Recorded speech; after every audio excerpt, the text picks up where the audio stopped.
6 weeks. That's how long a worker bee lives on average during the summer season. 6 weeks of intense work, during which it will perform tasks that seem impossible for such a small creature. But a bee's life is not just numbers. It's a fascinating journey through different roles and responsibilities.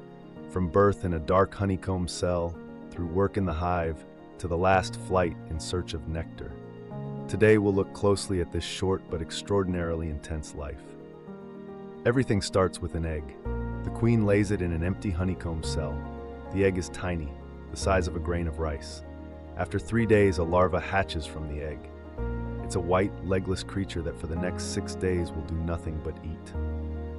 Young nurse bees visit each larva hundreds of times a day, delivering royal jelly and later a mixture of honey and pollen. The larva grows at an astonishing rate. In 6 days, it increases its mass more than 1,000 times.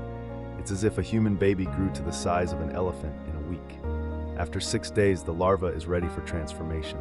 The bees seal the cell with a wax cap. Inside, the larva spins a cocoon and metamorphosis begins.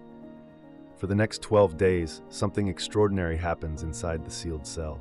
The larva completely rebuilds its body.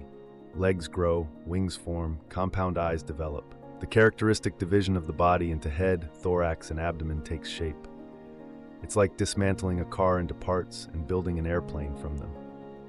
On the 21st day after the egg was laid, the young bee chews through the cell cap and emerges into the world. She's wet, covered in fine hairs, not yet able to fly. But within a few hours, she'll be ready to work. The young bee doesn't fly out immediately. For the first 3 weeks of her life, she works inside the hive. In the first days, her task is cleaning. She cleans cells where the next bees will hatch. They must be perfectly clean so the queen can lay eggs in them. Around the 5th day of life, the bee begins feeding larvae. Her glands now produce royal jelly. This is responsible work because the health of the entire colony depends on the quality of feeding. In the 2nd week of life, the bee builds comb. Her wax glands are now most active. She produces small wax scales, chews them, and forms them into perfect hexagonal cells. Toward the end of the 3rd week, the bee becomes a guard. She watches the hive entrance, checking every arriving bee. Intruders, like wasps or bees from other hives, are immediately repelled. Around the 21st day of life, the bee makes her first flight. This is a pivotal moment. First, she circles the hive, memorizing its location. Then she begins exploring the surroundings, searching for flowers. From this moment, she is a forager. This is the hardest and most dangerous work. A forager bee flies up to 5 kilometers from the hive. Every day, she makes 10 to 12 flights. Each flight means hundreds of flowers visited. The work of a forager is exhausting. A bee's wings wear out like machine parts. After about 15 days of intense flying, they are so damaged that the bee can no longer return to the hive. Most worker bees die exactly this way, in the field while working, from exhaustion. It is a quiet, solitary end. Far from the hive they spent their lives serving. The transition from hive worker to forager is triggered by changes in the bee's brain chemistry. Levels of a hormone called juvenile hormone rise, and the bee's brain physically rewires itself. New neural connections form that support navigation and spatial memory. The bee that emerges from the hive for the first time is, in a very real sense, a different animal from the one that spent 3 weeks cleaning cells and feeding larvae. There's something poignant about this transition. The bee has never seen the outside world. She has spent her entire life in darkness, surrounded by the hum of the colony. Her first flight is also her first experience of sunlight, open sky, and the scent of flowers. She circles the hive in widening arcs, memorizing its location from every angle. This orientation flight can last several minutes.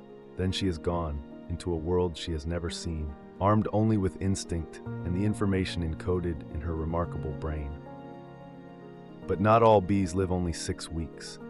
Bees born in autumn have a completely different fate. These bees don't collect nectar. Their task is to survive the winter. They accumulate reserves of fat and protein in their bodies. Their metabolism slows. Winter bees live up to 6 months. Throughout the winter, they form a cluster around the queen, warming her by shivering their muscles.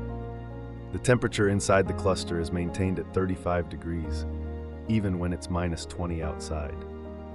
In spring, these same bees that survived the winter raise the first generation of new workers. Only then do they die, passing the baton to the younger generation. The physiological differences between summer and winter bees go deeper than behavior. Winter bees have larger fat bodies, organs that store protein and energy reserves. Their hypopharyngeal glands, which produce royal jelly, remain active longer. Their immune systems are more robust. These differences are not genetic.